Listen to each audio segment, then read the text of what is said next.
So you're about 66 years of age, you have about $700,000 in savings, and you have questions as retirement is right around the corner.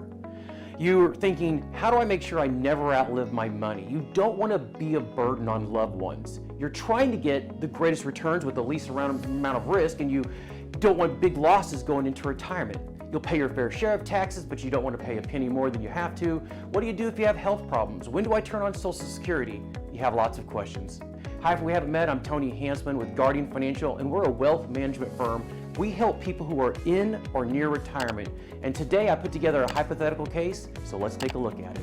So here's our hypothetical case. We have Mike and Carol, hypothetical, and please remember, this is truly a hypothetical case study. This is not real, it's totally made up. Make sure you're talking to a licensed professional who knows your specific needs. In this case though, we've got Mike and Carol. They're both currently 66 years of age. They want to retire a year from now at 67. They both have life expectancies in this made-up case of 90 for Mike, 90 for Carol. And you can see that they have needs. How do they maintain their standard of living, or how much do they want? And they say $80,000 per year. They have $20,000 of wants and wishes of about $30,000, which we'll explain those three different scenarios here coming up. Savings, they have about $600,000 and $100,000 in after-tax money. Now, they have some concerns, and those are, what am I missing? What do we need to be doing so we can have a good, solid retirement plan that's coming right around the corner? They have income needs. Again, how do we make sure they never outlive the money and they're not a burden on loved ones? Investments, they can't afford huge losses going into retirement, so how do we put guardrails up on that investment and to make sure they don't have huge losses?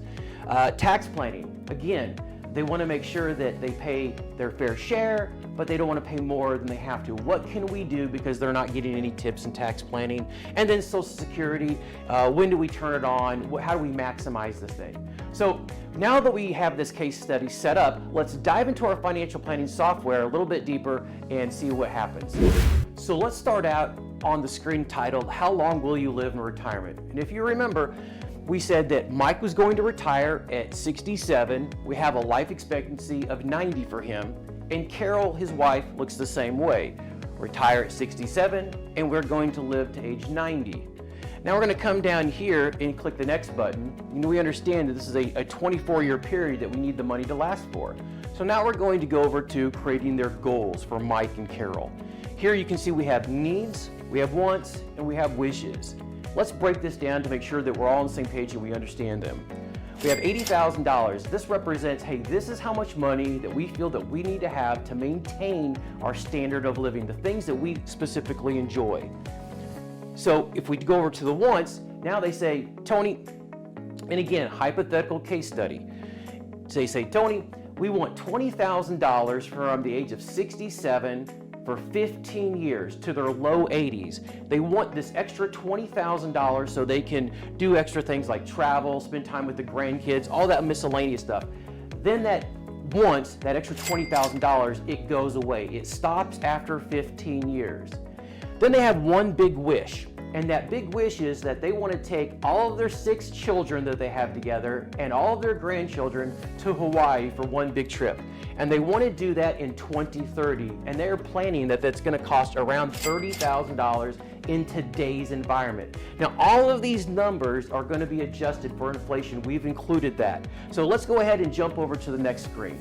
So now we're on Mike's and Carol's investment assets. Let's break this down to make sure that we all understand. You can see Carol has $200,000 in her 401k. Mike has $400,000 in his 401k. These are tax-deferred accounts, similar to like an IRA. And then we have taxable accounts, or after-tax dollars here, of $100,000. Think of that as like your checking or savings account for most people, for a total investment of $700,000. They also have a house of $300,000 and no debt on it, so a total net worth of $1 million. But I want you to notice something. This is very common that a lot of people have a lot of money in their qualified accounts, in their 401ks and their IRAs. I see this very commonly, and what I would have liked to see here a little bit more is I would have loved to have seen some Roth money. I would have liked to have a better balance between tax-deferred accounts, taxable accounts, and then tax-free accounts. And you can see they have no tax-free accounts. So think about that for yourself. Do you have a tax-free account? Are your accounts, are they better balanced, or are they lopsided like Mike and Carol's is here? The other thing I want you to think of that's very common is that when people save in their 401ks, I call it a set it and forget it. They'll start putting money into their 401k and those investments never change. They forget to renew those or rebalance them on a yearly basis, to check them, to sit down with an advisor. And I often will see times that those 401ks, the funds that they're currently in and what they're doing, it's completely out of whack. It's completely outside of their comfort zone. It doesn't fit within their risk tolerance. So keep that in mind. If you're one of those people that says, oh my gosh, I haven't looked in my 401k statement, I haven't rebalanced those and brought those up to current wants and needs, our current risk tolerances, you want to make sure that you double check that. And so now that we know where the money's at and the total assets, let's go in and take a look at our what if scenarios. Let's jump over that screen next. So here we are on Mike's and Carol's current scenario. And what we want to take a look at is this run 1,000 different trials. What this is going to represent is sequence of rates of returns. We all understand we don't get 5%, 5%, 5% every single year. We don't get 7%, 7%, 7% every single year. It's an unknown. Nobody can predict the future. It could be up 10% one year, down 10%, up 5%, down 5%, up 15%, down, you understand, all over the place. So by running this Monte Carlo scenario, it's going to give us 1,000 different probabilities of sequence of returns and let us know our retirement score, a probability of success to make sure we're not going to outlive our money. So if we click this button right here, run 1,000 trials, you can see the green and red lines start to pop up, and we have a success score of 65%. That means in their current scenario, they have a 65% chance of successfully not outliving their money. But that's a pretty high probability of outliving money. So you can see the green lines represent that they were successful and never outlived their money, but the red lines represent they came short. So let's take a look at how this is scored out. If I click this Find Out button, you'll see the purple represents a score of less than 75% represents a below confidence zone.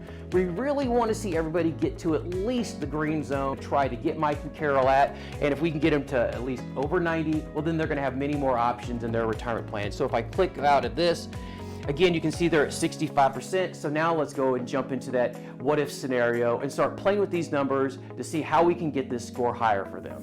So here we are on our what if worksheet for Mike and Carol. We're going to play with some numbers, different scenarios. It's more of an art than a science, and just give them a couple options and see how they feel about some tweaks in their portfolio, their overall retirement plan. Again, we're at 65, and let's get this number up. So the first thing that we're going to do, just out of curiosity, we're going to say, Mike, what does it look like if you work 1 year longer? We all know if we work 1 year longer, the score should be higher, but how much higher will it be, and will it be worth it? So you can see the computer calculates that to be 68. It only went up 3%, not a whole lot. And again, in this hypothetical case, Mike says, it's not worth it, Tony. I don't want to work another year for the success score to only go up 3%. So, but he says, Tony, I have a friend who retired recently. He got an annuity. Do you think an annuity would be good for me? So let's take a look. I've created a case here for an annuity to see what that looks like. Now, I want to be very clear about this. I'm not a big fan of most annuities out there. There's only a handful of annuities that I feel are ones that we would use for our current clients. So much that I've written a book called The Truth About Annuities. It's an easy to read book. It's less than 100 pages long, big print, and it goes specifically through the pros and cons of all the different types of annuities out there. If you want a copy of it, you can grab it on Amazon, go check it out.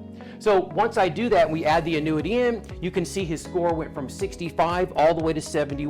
To be very clear, I put his age of retiring back to 67. We are not asking him to work that extra year. So it did go up, what's that, about 6 points there.